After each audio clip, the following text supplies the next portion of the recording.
시간이 되었습니다. 우리 함께 신앙 고백하심으로 5월 둘째 주 주일 예배를 우리 하나님께 올려드리겠습니다. 전능하사 천지를 만드신 하나님 아버지를 내가 믿사오며 그 외아들 우리 주 예수 그리스도를 믿사오니 이는 성령으로 잉태하사 동정녀 마리아에게 나시고 본디오 빌라도에게 고난을 받으사 십자가에 못 박혀 죽으시고 장사한 지 사흘 만에 죽은 자 가운데서 다시 살아나시며 하늘에 오르사 전능하신 하나님 우편에 앉아 계시다가 저리로서 산자와 죽은 자를 심판하러 오시리라. 성령을 믿사오며 거룩한 공예와 성도가 서로 교통하는 것과 죄를 사하여 주시는 것과 몸이 다시 사는 것과 영원히 사는 것을 믿사옵나이다. 아멘. 교독문 제36번 우리 함께 교독하시겠습니다. 주여, 주는 대대에 우리의 거처가 되셨나이다. 산이 생기기 전, 땅과 세계도 주께서 조성하기 전, 곧 영원부터 영원까지 주는 하나님이시니이다.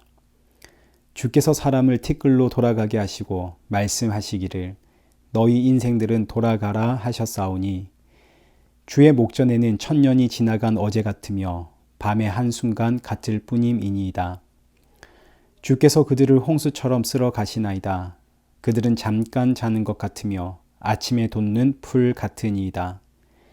푸른 아침에 꽃이 피어 자라다가 저녁에는 시들어 마르나이다. 우리는 주의 노에 소멸하며 주의 분내심에 놀라나이다. 주께서 우리의 죄악을 주의 앞에 놓으시며 우리의 은밀한 죄를 주의 얼굴빛 가운데에 두셨사오니 우리의 모든 날이 주의 분노 중에 지나가며 우리의 평생이 순식간에 다하였나이다. 우리의 연수가 70이요 강건하면 80이라도 그 연수의 자랑은 수고와 슬픔뿐이요 신속히 가니 우리가 날아가나이다. 누가 주의 노여움의 능력을 알며 누가 주의 진노의 두려움을 알리이까? 우리에게 우리날 계수함을 가르치사 지혜로운 마음을 얻게 하소서. 아멘. 찬송가 21장 우리 함께 찬양하시겠습니다. 다 찬양하여라 전능왕 창조의 주께 내오나 주 찬양 평강과 구원의 주님 성도들아 주 앞에 이제 나와 즐겁게 찬양하여라. 다 찬양하여라 놀라운 만유의 주께 포근한 날개 밑을 품어주시는 주님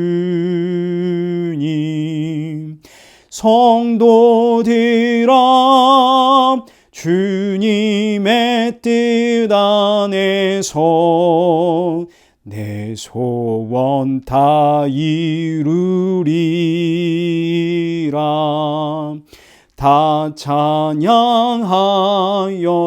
온몸과 마음을 바쳐 이 세상 만물이 주 앞에 다 나와 찬양 성도들아 기쁘게 소리 높여 영원히 찬양하여라. 아멘. 기도하겠습니다. 살아계신 하나님 아버지, 이 귀한 날 예배 드릴 수 있음에 감사드립니다. 이 예배를 드리는 시간 내내 이 예배는 오직 예수님의 그 십자가 공로로 드릴 수 있다는 사실 잊지 않게 하시고 예배 후에는 이 귀한 예수 생명의 증인으로 살아갈 수 있도록 우리 모두를 성령 충만케 하여 주옵소서. 예수님의 이름으로 기도드리옵나이다. 아멘. 성경 봉독하시겠습니다. 오늘 보실 말씀인 로마서 8장 17절에서 18절까지의 말씀입니다. 우리 두 절의 이 짧은 말씀을 우리 함께 한 목소리로 읽겠습니다. 자녀이면 또한 상속자, 곧 하나님의 상속자요 그리스도와 함께한 상속자니 우리가 그와 함께 영광을 받기 위하여 고난도 함께 받아야 할 것이니라. 생각하건대 현재의 고난은 장차 우리에게 나타날 영광과 비교할 수 없도다. 아멘.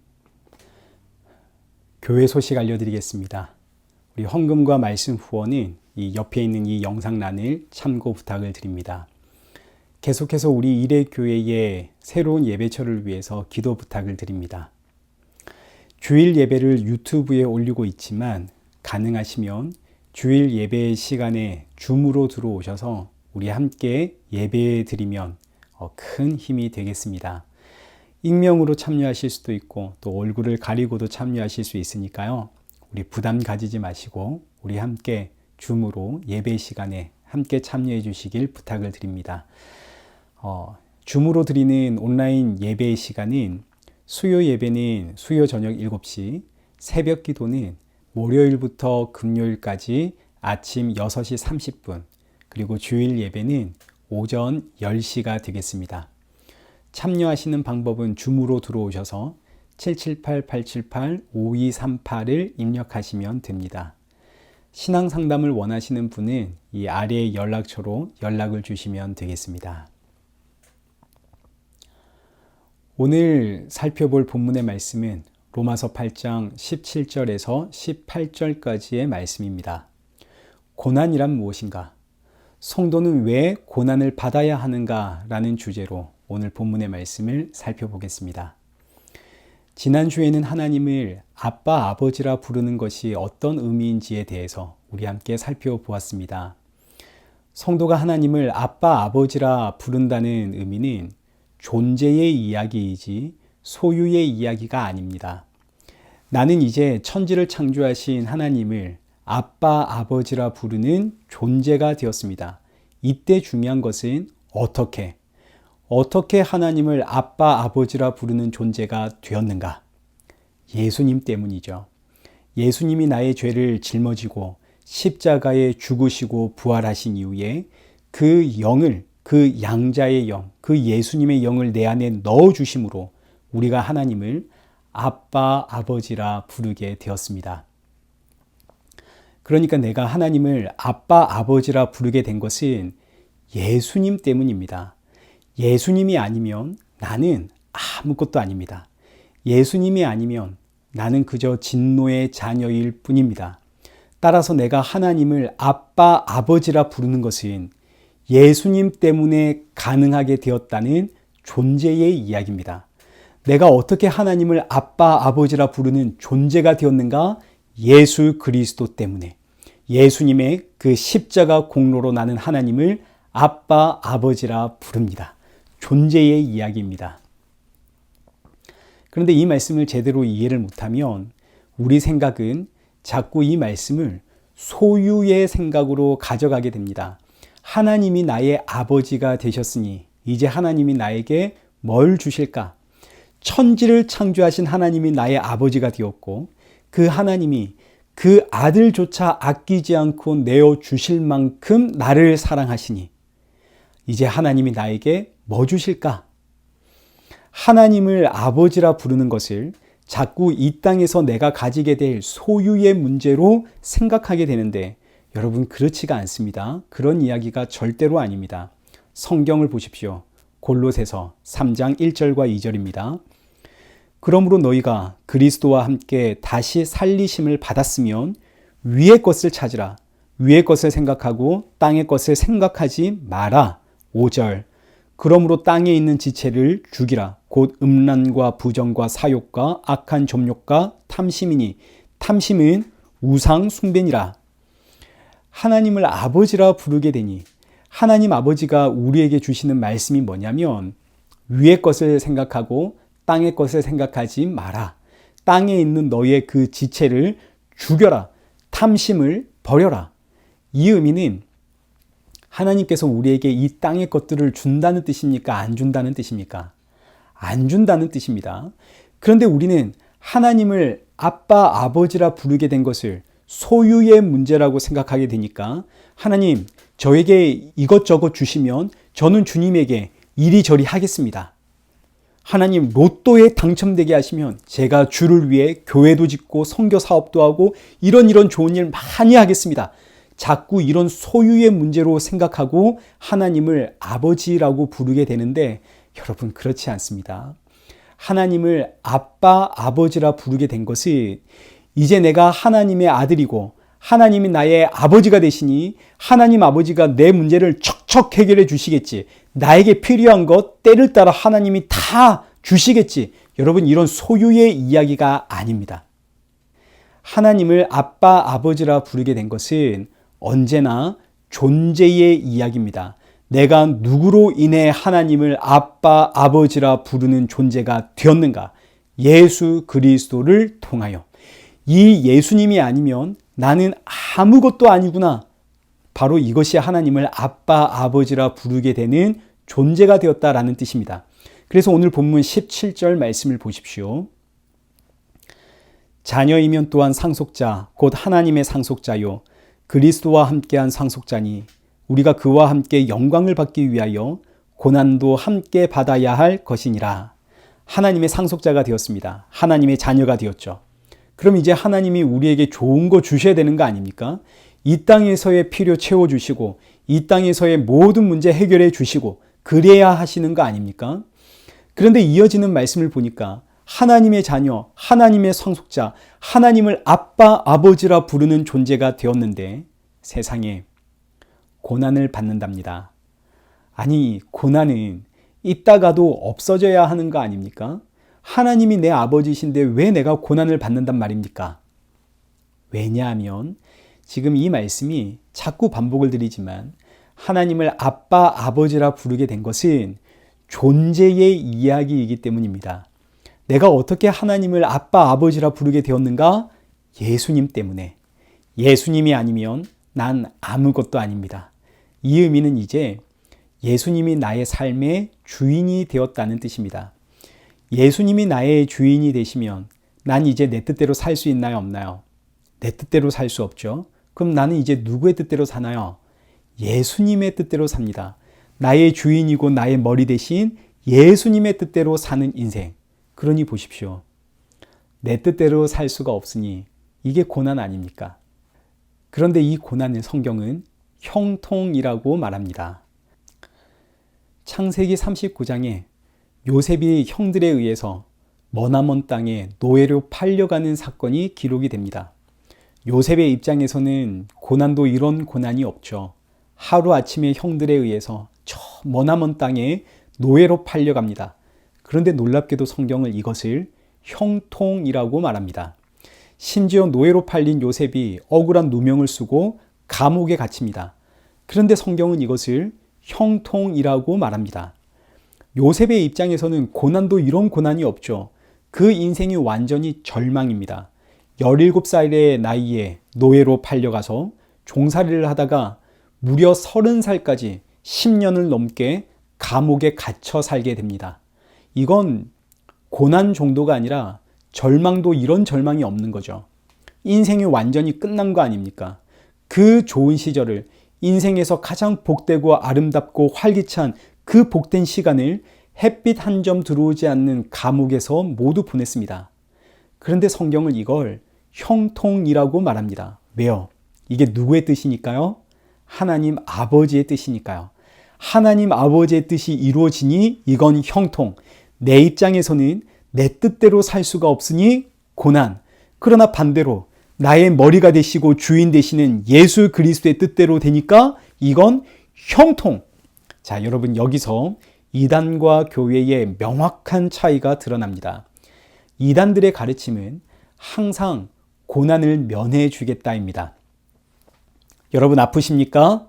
병이 고침받는 비결 가르쳐 드리겠습니다. 여러분 실패하셨습니까? 일이 잘 안 풀리십니까? 성공의 비결을 가르쳐 드리겠습니다. 걱정, 근심, 염려, 고난이 있습니까? 세상 고난, 염려 사라지는 비결 가르쳐 드리겠습니다. 우리 교회에 와서 기도하십시오. 저에게 와서 기도받으면 문제가 해결되고 병고침을 받습니다. 지금부터 예약하십시오. 예배를 잘 드리면 고난이 사라집니다. 말씀대로 살고 순종하면 고난 사라집니다. 기도 생활 잘하면 제대로 하면 고난 사라집니다. 여러분 이것이 이단과 사이비의 전형적인 패턴입니다. 자꾸 고난이 사라진다 유혹함으로써 성도들을 고난 앞에 벌벌 떨게 만드는 거죠. 우리 목사님 말씀에 순종 안 했다가 고난 받으면 어떡하나? 교회 충성 안 했다가 고난 생기면 어떡하노? 고난 앞에 벌벌 떨게 되는. 그래서 이단과 사이비의 목적은 성도들을 예수님의 십자가를 바라보지 못하게 막습니다. 여러분 이게 바로 마귀가 하는 짓입니다. 예수님께로 나아가질 못하게 하는, 그들의 시선이 십자가의 예수님께로 나아가질 못하게 하는. 그러나 성경의 가르침은 예수님을 믿으면 고난이 사라진다가 아니라 예수님을 믿으면 예배자가 되면 하나님의 자녀가 되면 상속자가 되면 오히려 고난이 있고 고통이 있고 탄식이 있다 하고 우리에게 가르쳐 주십니다. 그래서 오늘 본문 17절 말씀을 다시 보십시오. 우리가 하나님의 자녀가 되었습니다. 하나님의 상속자가 되었습니다. 그 결과 우리는 그와 함께 우리 주 예수 그리스도와 함께 영광을 받기 위하여 고난도 함께 받아야 됩니다. 고난을 받는 겁니다. 자, 이 의미는 이제 나는 하나님의 뜻이 이루어지는 인생이 되고 말았습니다. 내 뜻대로 못 삽니다. 그러니 나에게 고난입니다. 그러나 하나님의 입장에서는 형통이죠. 그렇기에 지금 이 순간이 나에게는 너무너무 고난이지만 결국에는 하나님의 뜻이 이루어져 우리 주 예수 그리스도와 함께 장차 영광을 누리게 될 겁니다. 그래서 18절에 생각하건대 현재의 고난은 장차 우리에게 나타날 영광과 비교할 수 없도다. 현재 내가 받고 있는 이 고난은 우리에게 장차 나타날 그 영광, 우리에게 나타날 영광은 우리 주 예수 그리스도, 하나님의 본체이신 예수 그리스도이십니다. 그 예수님과 얼굴을 맞대어 보는 그날이 장차 우리에게 나타날 영광입니다. 여기서 비교할 수 없다라는 의미는 비교라는 단어가 저울질하다라는 뜻입니다. 저울질하다. 비교할 수 없다. 저울질할 수가 없다. 지금 현재의 고난과 장차 우리 주 예수 그리스도를 만날 그 영광을 저울질해 보니 이게 비교가 안 되더라. 자, 여러분 어떠십니까? 여러분 고난 없는 사람은 아무도 없을 겁니다. 이 땅의 모든 인생은 크고 작은 고난이 있습니다. 지금 여러분이 받고 있는 고난을 한번 생각해 보십시오. 이 고난이 장차 우리 주 예수 그리스도를 만날 그 영광과 비교가 됩니까? 혹시 목사님 글쎄요, 저는 이 말씀이 어떤 의미인지 잘 모르겠습니다. 지금 제가 받고 있는 고난과 장차 있을 영광, 전 잘 모르겠습니다. 여기서 잘 모르는 이유는 지금 내가 받고 있는 고난의 의미를 제대로 이해 못해서 그렇습니다. 고난의 의미를 잘 몰라서 그렇지 내가 받고 있는 이 현재의 고난의 의미, 그 의미를 제대로 이해되면 저울질이 됩니다. 우리가 받고 있는 현재의 고난은 크게 네 가지로 분류를 할 수 있습니다. 첫 번째 우리가 받는 고난의 의미는 앞서 보았듯이 예수님이 나의 머리, 예수님이 나의 주인 되셨기 때문에 찾아오는 고난입니다. 나는 내 뜻대로 살고 싶습니다. 내 마음대로 살고 싶습니다. 그러나 예수님이 나의 주인이 되시니 내 뜻대로 살 수 없고 예수님의 뜻대로 내 인생이 끌려갑니다. 요새처럼 나는 원하지 않는데 노예로 팔려가고 나는 잘못이 없는데 억울한 누명을 쓰고 감옥에 잡혀가고 그 좋은 날, 그 젊은 날 17살부터 30살까지 그 좋은 날을 어두운 감옥 속에서 보내고 근데 성경은 이걸 형통이라 그러니 성경이 말하는 형통이 나에게는 끔찍한 고난이죠. 세상에 이런 고난과 절망이 어디에 있습니까? 내 뜻대로 살 수 없으니 이것이 성도의 첫 번째 고난입니다. 자, 여러분, 지금 여러분의 뜻대로 되는 일들이 있습니까? 멀리 갈 거 없죠. 지금 가까운 곳에서부터 한번 돌아보십시오. 일단 가장 가까운 내 자녀들 보십시오. 내 뜻대로 됩니까? 내 뜻대로는 안 되죠. 내 옆에 있는 배우자도 한번 보십시오. 이 배우자가 내 뜻대로 됩니까? 내 뜻대로 안 됩니다. 직장에서 여러분의 뜻대로 됩니까? 안 되죠. 이 세상이 내 뜻대로 움직입니까? 안 됩니다. 그러니 나이가 들면 들수록 우리의 이 주름이 더욱 깊어져 가는 거 아닙니까? 그러나 꼭 기억하십시오. 이 세상이 내 뜻대로 안 되기에 고난이지만, 그러나 이 세상은 지금 누구의 뜻대로 돌아가고 있습니까? 하나님의 뜻대로 돌아가고 있습니다. 형통이라는 뜻입니다. 내 뜻대로 되지 않아 고난이지만 하나님의 뜻대로 진행이 되어지니 형통입니다. 따라서 내 삶이 내 뜻대로 되지 않는 이 고난은 사실 지금 주께서 나의 주인이 되시고, 주께서 나와 함께 하시고, 주께서 나를 책임지고 나를 인도하시고 나를 보호하고 계시다는 형통의 증거입니다. 그러니 여러분, 이 고난이 얼마나 복된가요? 내 뜻대로 안 될 때마다 예수님이 나의 주인이시구나. 내가 주와 동행하는 형통한 인생이구나. 여러분, 이것이 고난의 첫 번째 의미입니다. 나는 지금 내 뜻대로 안 되는 고난 때문에 힘들어 죽겠는데 알고 봤더니 이 고난이 내가 형통한 인생이라는 증거요. 이 고난 끝에는 예수님이 계시더라. 자, 그럼 이제 우리 한번 저울질 해보겠습니다. 지금 내가 받고 있는 이 고난은 예수님이 나의 주인이라는 사실을 알아라고 주는 고난입니다. 너 형통한 사람이야 하는 걸 알아라고 주는 고난입니다. 이 땅에서 예수님 바라보며 살아라고 주는 이 고난. 그런데 이 고난과, 예수님 바라보게 하는 이 고난과 장차 다가올 새하늘과 새 땅에서 우리 주 예수 그리스도를 만나게 될 그 고난을 한번 저울질해 보십시오. 여러분, 이게 비교가 됩니까? 비교가 안 되죠. 그래서 현재의 고난은 장차 우리에게 나타날 영광과 비교할 수가 없도다. 자, 이제 두 번째 고난의 의미는 누가 너의 유일한 구원자인가? 이거 알아라고 주는 고난입니다. 우리는 분명히 예수님을 믿습니다. 그러나 이 믿음은 나의 의지나 나의 결단이 아니라 하나님이 내 안에 넣어주신 믿음의 선물입니다. 은혜의 선물이죠. 내가 체감하기에는 믿음이 없는 것처럼 느껴질 수가 있습니다. 분명 내 안에 하나님이 믿음 넣어주셨지만 이 믿음이 내가 체감을 못할 수가 있습니다. 그래서 마가복음 9장에 귀신 들린 아버지가 예수님을 찾아와 외친 고백이 이겁니다. 마가복음 9장 24절. 곧 그 아이의 아버지가 소리를 질러 이르되 내가 믿나이다. 나의 믿음 없는 것을 도와주소서. 이 고백이 모든 성도들의 고백입니다. 내가 믿습니다. 그러나 나의 믿음 없는 것을 도와주옵소서. 앞에서 내가 믿습니다 하는 믿음은 하나님이 내 안에 넣어주신 믿음입니다. 나 믿음 있습니다. 하나님 나에게 믿음 넣어주셨습니다.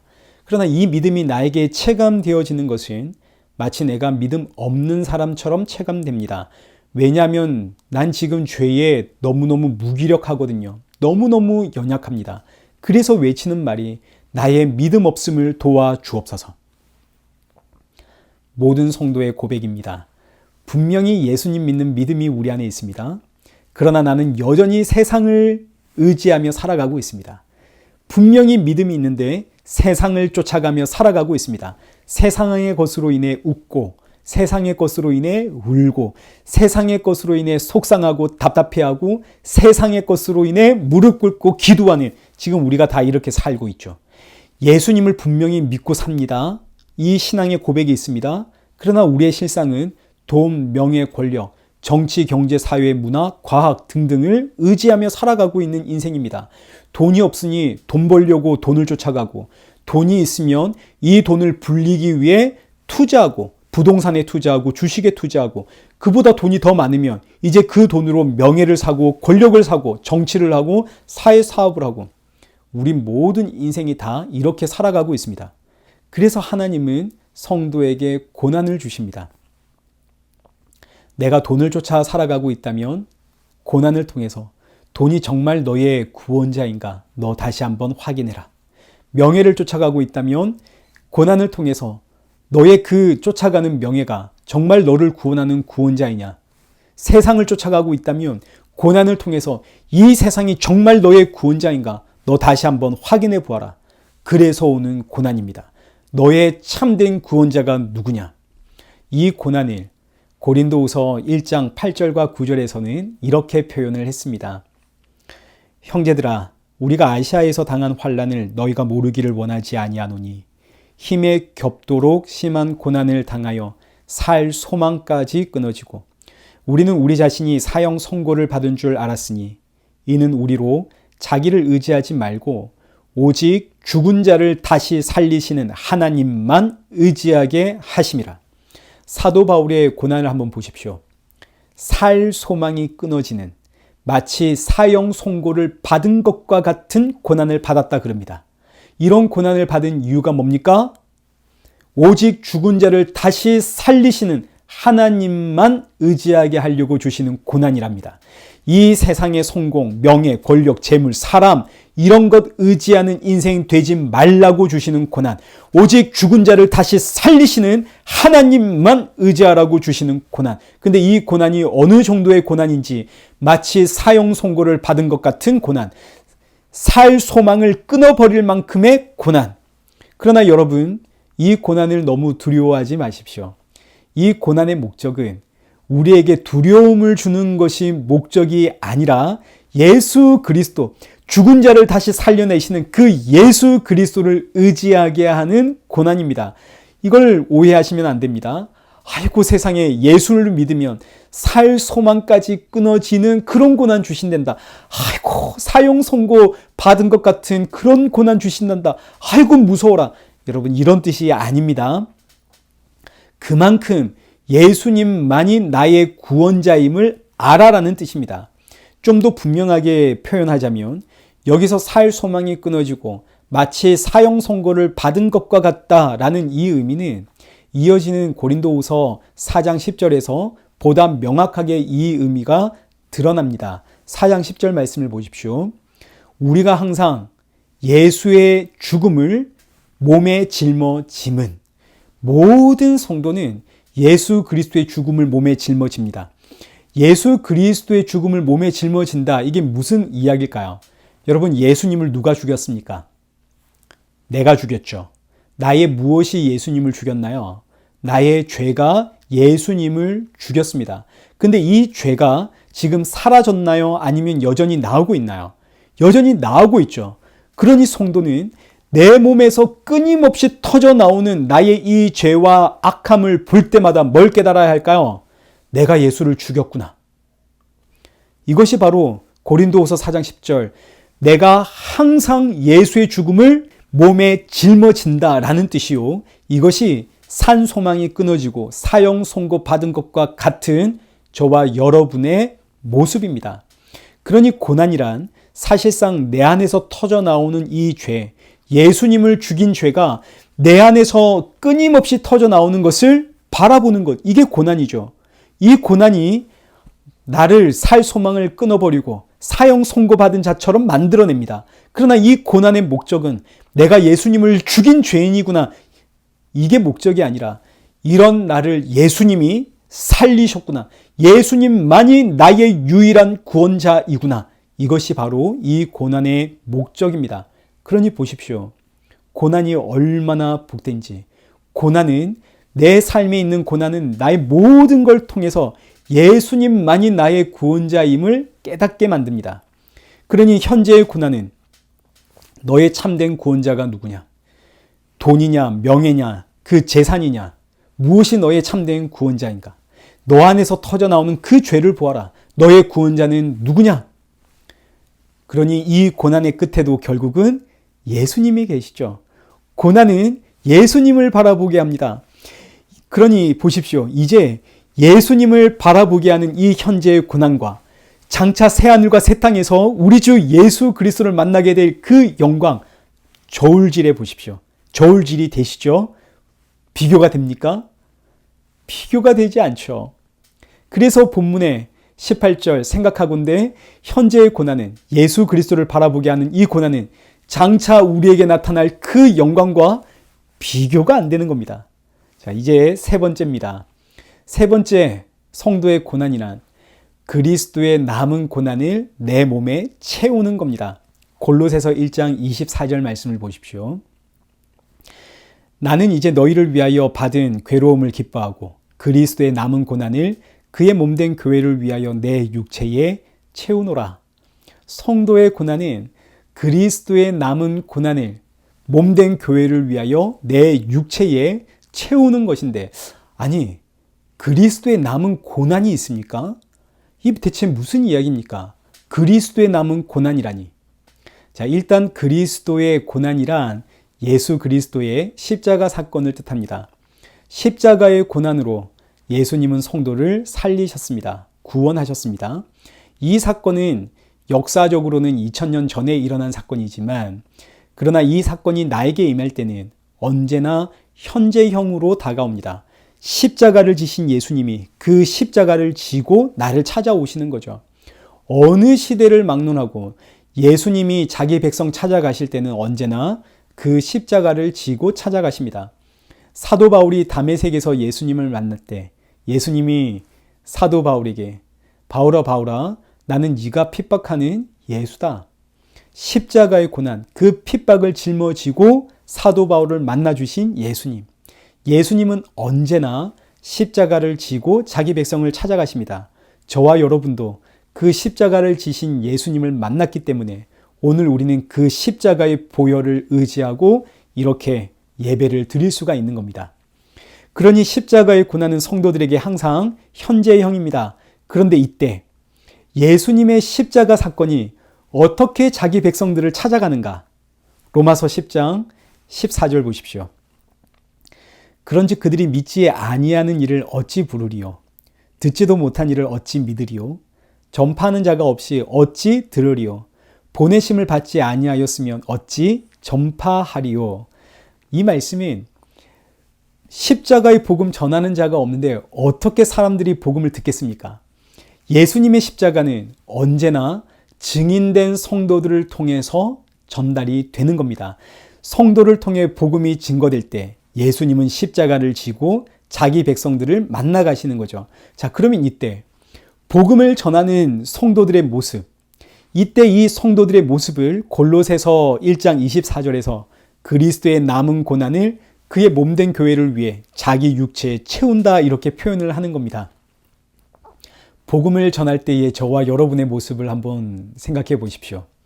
한 영혼에게 복음 증거하기 위하여 우리는 때로는 양보하고 때로는 오래 참고 때로는 인내하고 때로는 절제하고 때로는 기다리고 눈치를 봅니다.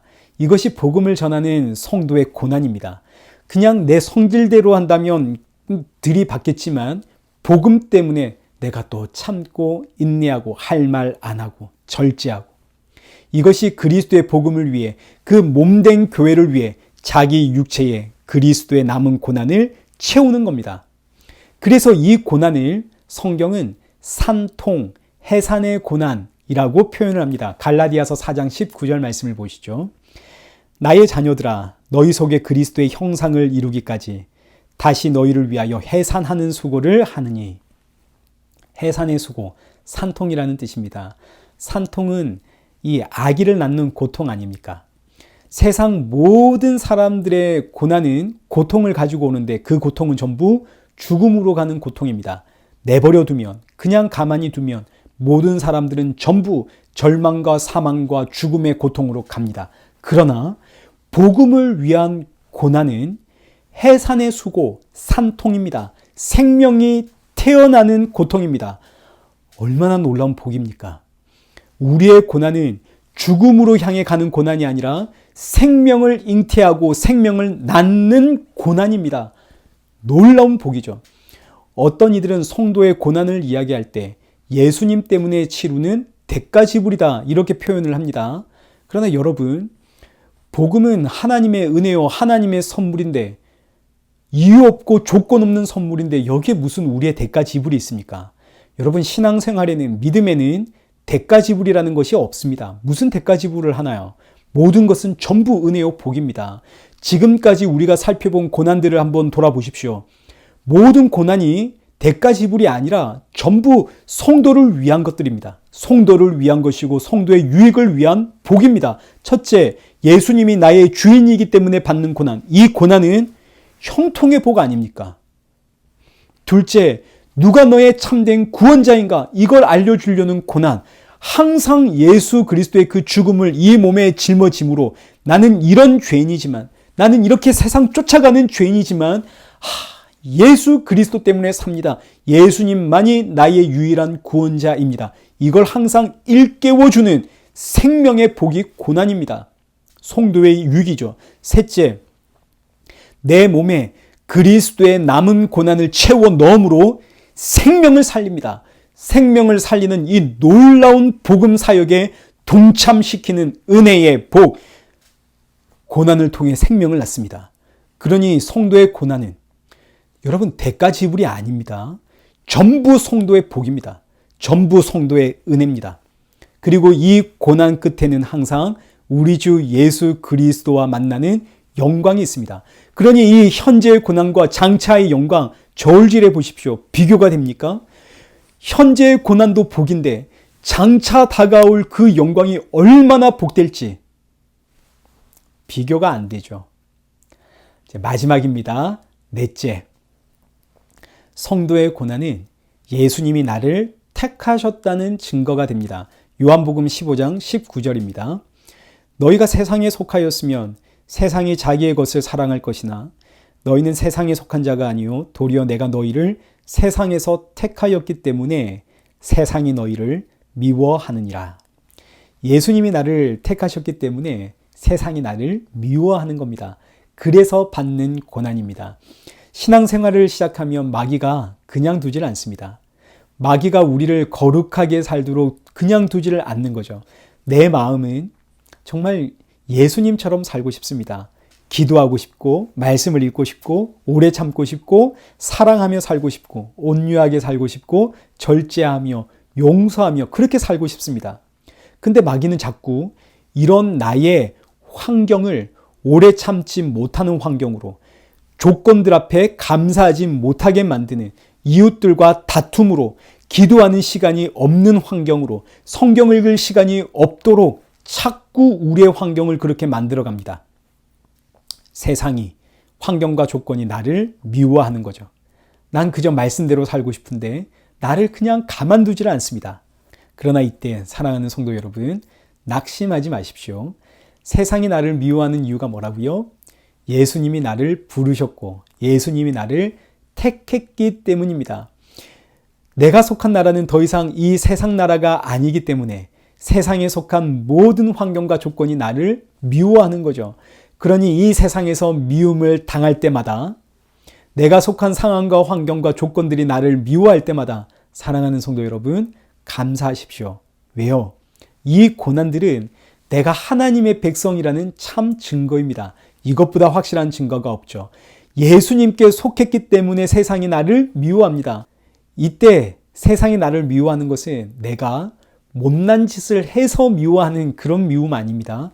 내가 못난 짓을 했고 내가 내 이익을 챙기려고 했고 세상 사람들의 상식 보기에 내가 상식 밖에 있는 사람이라면 그렇게 미움 당하는 것은 그건 당해도 싼 거죠. 그런 고난은 여기서 취급하지 않습니다.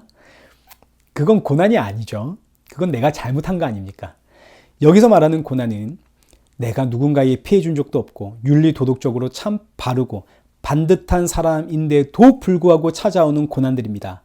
이런 고난, 세상이 나를 미워하기 때문에 나에게 주는 고난은 내가 하나님의 백성이라는 증거요. 마귀가 자꾸 나를 찾아와서 이 상황과 환경 가운데 내가 내 성질을 드러내도록 나를 자꾸 긁어내는 겁니다. 마귀가 이 상황과 환경 속에서 나를 자꾸 긁어서 나의 악한 모습, 나의 못난 모습이 터져 나올 때 마귀는 한마디 하는 거죠. 봐라, 네가 이러고도 성도냐? 그러나 이때 성도는 물론 그 순간 내 감정 컨트롤이 안 돼서 내가 내 성질대로 살았고 내가 악한 말과 분노를 쏟아냈다 하더라도 그 모습이 하나님 앞에 죄송하고 부끄럽고 창피할 뿐이지 그럼에도 불구하고 우리는 하나님의 백성이라는 것 잊지를 마십시오. 예수님이 나를 부르셨고 예수님이 나를 택했기 때문에 받는 고난인 겁니다. 그러니 이 고난은 정말 감사한 고난입니다. 내가 예수님의 사랑 안에 있다는 증거고, 고린도후서 4장 7절에 기록된 말씀처럼 이 질그릇 안에 보배이신 예수 그리스도가 담겼다는 표입니다. 세상에서 고난을 받을 때, 세상이 나를 미워할 때, 보배이신 예수님이 내 안에 계시구나. 그래서 받는 미움이고 고난이구나. 그러니 보십시오. 앞서 언급한 모든 고난들 끝에는 항상 뭐가 있나요? 모든 고난 끝에는 언제나 예수님의 십자가가 있습니다. 지금 내가 당하는 고난, 이 고난이 어떤 종류의 고난이든 이 끝에는 언제나 예수님의 십자가가 있습니다. 예수님의 십자가는 세상 사람들이 볼 때는 고난의 절정입니다. 모든 고난의 끝은 죽음 아닙니까? 죽음에도 여러 가지 종류가 있죠. 병들어 죽는 죽음, 불의한 사고로 죽는 죽음, 갑자기 죽는 죽음, 자연사를 하는 죽음. 죽음에는 또 그 안에 여러 가지 분류가 있겠죠. 예수님 당시 죽음 중에서도 가장 극악한 죽음은 십자가에서 죽는 죽음입니다. 고난의 절정입니다. 그러니 세상이 볼 때 십자가는 고난 중에 고난이요, 죽음 중에 죽음이요. 그러나 성도들에게 있어서 십자가는 부활의 상징이고 부활의 영광이 됩니다. 자, 그럼 이제 한번 저울질을 해보겠습니다. 성도가 당하는 현재의 고난과 이 고난 끝에 있는 십자가, 부활의 영광, 한번 저울질을 해보시죠. 성도가 당하고 있는 이 현재의 모든 고난들은 결국 예수 그리스도를 바라보라고 주시는 고난입니다. 성도의 유익이죠. 십자가로 나아가라고 주는 현재의 고난입니다. 이 현재의 고난과 장차 그 새하늘과 새 땅에서 우리 주 예수 그리스도를 만나게 될 그 영광, 비교가 됩니까? 그래서 사도 바울의 외침이 18절, 생각하건대 현재의 고난은 장차 우리에게 나타날 영광과 비교할 수가 없도다. 사랑하는 성도 여러분, 고난 중에 계십니까? 아마 10중 8구는 고난 중에 계실 겁니다. 저도 이렇게 웃고 있지만 저에게 왜 고난이 없겠습니까? 남들에게 있는 고난 저에게 다 있습니다. 경제적인 문제로 겪는 고난, 자녀들을 양육함에서 오는 그 고난, 내 안에 자꾸 터져 나오는 죄로 인해 받는 그 고난, 그리고 생명을 살리기 위해, 복음 증거를 위해 나 스스로 기쁘게 감당하는 고난. 우리 모두는 어떤 모양이든 고난을 당하고 있습니다. 고난을 받고 있습니다. 그러나 감사한 것은 이 모든 고난들은 우리를 예수님께로 인도하는 은혜의 방편입니다. 고난 때문에 예수님을 바라보고, 고난 때문에 기도하게 되고, 고난 때문에 예배자가 됩니다. 무엇보다 이 고난 끝에는 부활의 영광 되시는 예수님이 계시기에 그 예수님 만날 소망을 가지고 살아가게 하니 고난은 성도에게 감사입니다. 사랑하는 성도 여러분, 여러분들도 분명히 크고 작은 고난 중에 있을 줄 압니다. 그러나 오늘 본문의 말씀을 통해서 고난을 대하는 우리의 자세가 달라지길 축복합니다. 예전에는 고난 때문에 너무 힘들고 괴로웠다면 이제는 고난으로 인해서 감사하는 성도, 고난으로 인해 나의 유일한 구원자 되신 예수 그리스도를 바라보고 고난으로 인해 기꺼이 생명을 잉태하고 생명을 낳는 성도, 그리고 고난으로 인해 장차 나타날 그 예수님을 소망하며 살아가는 그런 복된 저와 여러분 되시길 축원합니다. 우리 함께 기도하겠습니다. 살아계신 하나님 아버지, 오늘 고난에 대해서 살펴보았습니다. 성도에게 주신 고난은 아무리 살펴보아도 우리 성도들의 유익을 위한 것이요, 성도들을 향한 하나님의 은혜요, 하나님의 복이라는 사실을 알게 됩니다. 하나님 아버지, 오늘 이 말씀을 통해 고난이 올 때마다 감사할 수 있고 찬양할 수 있고 더욱더 예수님께로 나아가는 성도 될 수 있고, 무엇보다 이 고난을 감당함으로 생명을 낳고 생명을 잉태하는 그런 복된 성도가 되어지도록 우리 모두를 성령 충만케 하여 주옵소서. 예수님의 이름으로 기도드리옵나이다. 아멘. 찬송가 341장 찬양하신 이후에 축도로 예배를 마치겠습니다. 십자가를 내가 지고 주를 따라갑니다. 이제부터 예수로만 나의 보배 삼겠네. 세상에서 부귀영화 모두 잃어버려도 주의 평안 내가 받고 영생 복을 받겠네.